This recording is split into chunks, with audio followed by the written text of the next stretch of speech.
हामी कसैलाई मत दिने अवस्थामा छैनौं। पक्षमा चाहिँ विपक्षमा चाहिँ हामी तटस्थ रहन चाहन्छौं, किनकि अहिले पनि हामी विभेदबाट पीडित छौं, भेदभावबाट पीडित छौं। जातीय आधारमा, क्षेत्रीय आधारमा यो लोकतन्त्र आइसकेपछि पनि जति हामीले प्रयास गरे पनि त्यो मेटिएको छैन र लोकतन्त्रको जुन स्वतन्त्र वातावरण छ त्यो सबैले उपयोग गर्न पाओस्, सबैको लागि होस्, कोही पनि जेलमा नरहोस्। मात्र एउटा अधिकारको लागि आन्दोलन गर्दाखेरि क्रिमिनललाई सजाय होस् जो अपराध गर्छ, तर राजनीतिक कारणले जुन आन्दोलनहरू भएको छ त्यसले गर्दा चाहिँ यो सजाय भोग्न नपरोस्, यो अवस्था कहिले पनि नआओस्। किनकि हामी सबैले लोकतन्त्रको लागि मिलेर नै सङ्घर्ष गरेको हो र त्यसबेला पनि हामीले गोली नै खानु परेको थियो, त्यसबेला पनि जेलमा बसेको परेको थियो। तर यदि लोकतन्त्र पछि पनि यही अवस्था रहन्छ भने तब त त्यो के भन्ने, त्यसलाई लोकतन्त्र भन्ने कि नभन्ने, कि भेदभाव भन्ने, विभेद भन्ने, के भन्ने? कहाँ हर जग्गा त एउटै किसिमको चेहरा, एउटै किसिमको चाहिँ मानिसहरू देखिन्छ। जबकि हामी बडो गर्वले भन्छौं कि हाम्रा समाज चाहिँ डाइभर्स समाज छ, हाम्रो डाइभर्स संस्कृति छ, हरेक चीजमा हामी विभिन्नता तर एक साथ बसिराखेका छौं हामी। र तर एक साथ बस्दा पनि समानता छैन, महिला पुरुषमा चाहिँ विषमता छ, अधिकारको लागि संघर्ष, उहाँहरूको पनि संघर्ष छ। त्यस्तै जातिको आधारमा, दलितको आधारमा पनि अहिलेसम्म चाहिँ समाजका जो आर्थिक दृष्टिकोणले, सामाजिक दृष्टिकोणले पछाडि परेको छ त्यो पीडाबाट चाहिँ अहिले पनि मुक्त हुन सकेको छैन। त्यसतर्फ चाहिँ हाम्रो प्रयास हुनुपर्छ अनि मात्रै यो संविधानमा हाम्रो पनि ओनरशिप चाहिँ महसुस हुन्छ कि यो संविधान हाम्रो पनि हो, हाम्रै प्रतिनिधिहरूले बनाएको संविधान हो। त्यो अनुभूति चाहिँ अहिलेसम्म चाहिँ हामीले गर्न सकेका छैनौं। किनकि कुनै पनि संविधान संशोधनको कुरा त आयो, कुनै पनि संविधान चाहिँ सार्वकालिक सार्वभौम हुँदैन। त्यसमा संशोधन आवश्यकता परेमा संशोधन गर्नुपर्छ र हुनुपर्छ। त्यो आवश्यकता त आइसक्यो, परिसकेको छ। यो संविधानले आफै भनिरहेको छ कि संशोधन गर, होइन भने जो देशमा अहिले जो परिस्थिति छ त्यो परिस्थिति चाहिँ बार पटक चाहिँ आइरहन्छ। त यो त्यसैले जुन संकट हामी भन्छौं, दुई किसिमको संकट छ। एक किसिमको संकट त्यो राजनीतिक यो संविधानले गर्दा आएको छ, दोस्रो चाहिँ महामारीले गर्दा आएको छ। जनताको त बेहाल छ, बेरोजगारी बढेको छ, खान पाइरहेको छैन, काम पाइरहेको छैन, दवा औषधि पाइरहेको छैन। यो अवस्था त हाम्रो समाजको छ। जति सरकारले प्रयास गरे पनि त्यो सबैको समक्ष चाहिँ पुग्न सकेको छैन। किनकि आज के छ कि यो महामारी त घर-घरमा देखा परेको छ, परिवारमा देखा परेको छ, गाउँ-गाउँमा चाहिँ पुरै गाउँ नै संक्रमित भएको देखिन्छ। त यो अवस्थाबाट त हामी यसको त उपचार हुनैपर्छ, गर्नैपर्छ। त त्यो जति चाहियो, जति परिश्रम गरे पनि, जति सरकार चाहिँ एक्टिभ भए पनि त्यहाँसम्म चाहिँ अहिले हामी पुग्न सकेको छैन। सरकार चाहिँ त्यहाँसम्म चाहिँ सरकारको जुन विकास निर्माणको काम छ, जो यो महामारी प्रति सरकारले गरिरहेको छ, त्यो सबै ठाउँमा चाहिँ अहिले पनि पुग्न सकेको छैन। हामी रोज अखबारमा पढ्छौं कि अक्सिजन छैन, सिलिन्डर छैन, त अस्पतालमा बेड छैन, होइन? त अब यो छैन भने त यो ल्याउनु पर्यो, गर्नु पर्यो। तर जति प्रयास भए पनि अहिले पनि अभावै छ। कति दिनसम्म यो रहन्छ? हुन त यो विश्वव्यापी रोग छ, हाम्रै कारणले यो अवस्था आएको छैन, विश्वमा फैलिएको छ र बाहिरबाट नि यो आएको छ। त त्यसैले सब चीजले विचार गर्दा पनि हाम्रो जो साधन स्रोत छ त्यसको सदुपयोग होस्, यही म भन्न चाहन्छु। यति नै मेरो उ छ। फेरि एकचोटि मैले दोहोऱ्याएर भन्छु कि म चाहिँ यो प्रस्तावको सम्माननीय प्रधानमन्त्रीजीको यो प्रस्तावको पक्षमा पनि छैन र त्यस्तै म विपक्षमा पनि छैन। हामी चाहिँ हाम्रो दल जसमा चाहिँ यसलाई चाहिँ तटस्थ रूपमा हामी चाहन्छौँ र यसमा चाहिँ यहाँहरूले पनि बुझिदिनु पर्यो कि किन यस्तो चाहिँ अवस्था आयो। हामी त यहाँहरूको साथ रहन चाहन्छौँ, बस्न चाहन्छौँ।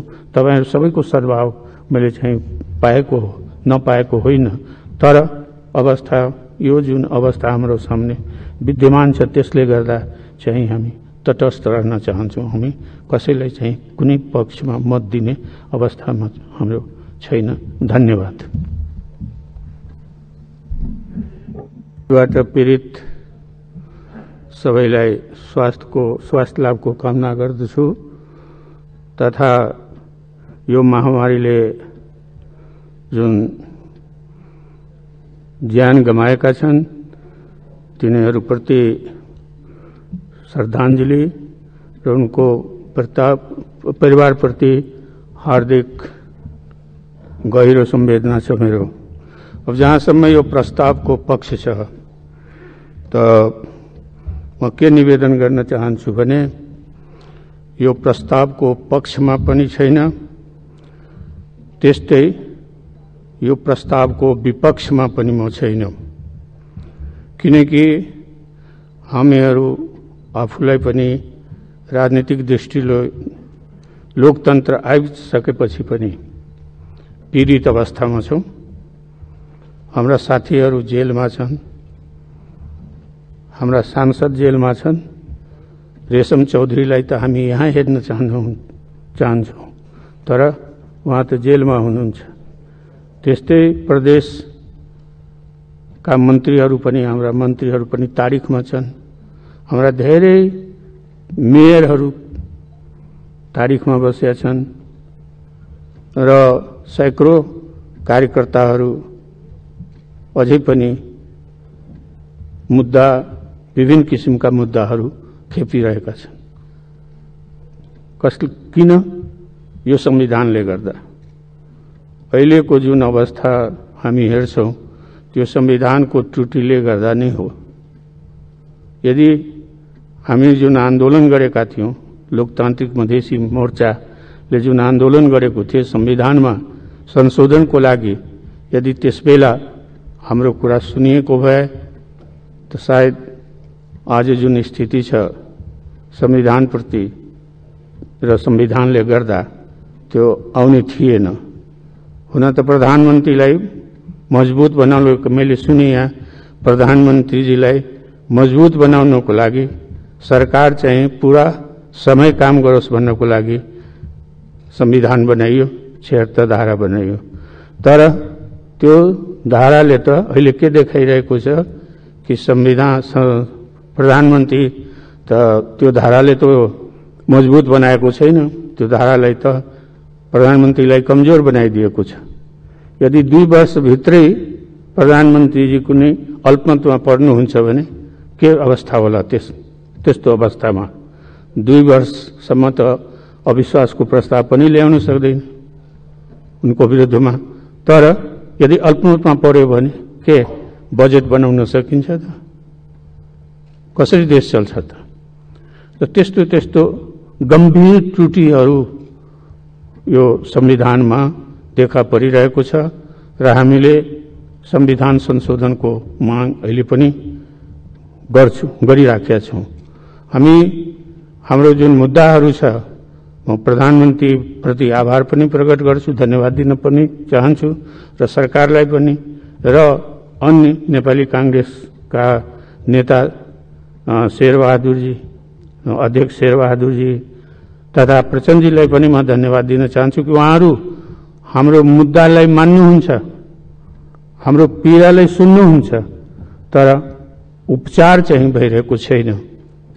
म प्रधानमन्त्री प्रति किन आभार प्रकट गर्छु कि उहाँले हाम्रो कुरा सुन्नुभयो र त्यसतर्फ कार्य गर्ने पनि अगाडि बढ्नु भएको छ। हाम्रा करिब 120 जना जति साथीहरू चाहिँ मुद्दाबाट मुक्त भएका छन् अहिले, तर अझै पनि हाम्रा साथीहरू, नेताहरू जेलमा नै छन्, कैदका सजाय भोगिरहेछन्।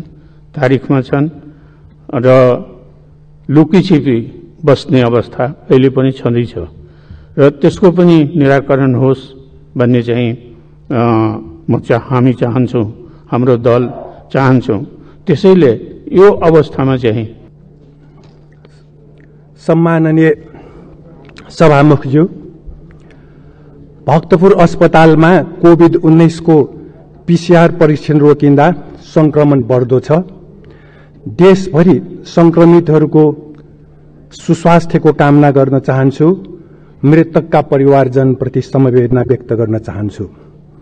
सभामुख महोदय, सैया खचाखच अस्पतालको पेटीमा छटपटी, 30 सांसदलाई कोभिड-19 पुष्टि, सेनालाई शव व्यवस्थापन गर्न भ्याइ नभ्याइ, जोखिममा बिरामी सरकार रमिते, अस्पतालमा बेड छैन, पालो कुर्दै जान्छ बिरामीको ज्यान, अस्पताल चहार्दा चहार्दै निधन, भेन्टिलेटर नपाउँदा मृत्यु, हेलिकप्टरको भाडाले ठलिन्छ बिरामी, ज्याला मजदुरी गर्नेहरू भोकै, आदि आदि समाचार आम संचारमा प्रकाशित भइरहेको बेला हामी प्रधानमन्त्रीले प्रतिनिधि सभाको विश्वासको मत लिनुहुने प्रस्तावबारे छलफल गर्दैछौं। सभामुख महोदय, 50 दिन अघि भारतमा दैनिक संक्रमित 40,000 र मृत्यु 189 जना थियो भने नेपालमा दैनिक संक्रमित 125 र मृत्यु 1 जना मात्र थियो। वैशाख 26 गते हिजो भारतमा दैनिक संक्रमित 4 लाख र मृत्यु 4,000 भन्दा बढी पुग्यो भने नेपालमा संक्रमित 8,237 र मृत्यु 53 पुग्यो।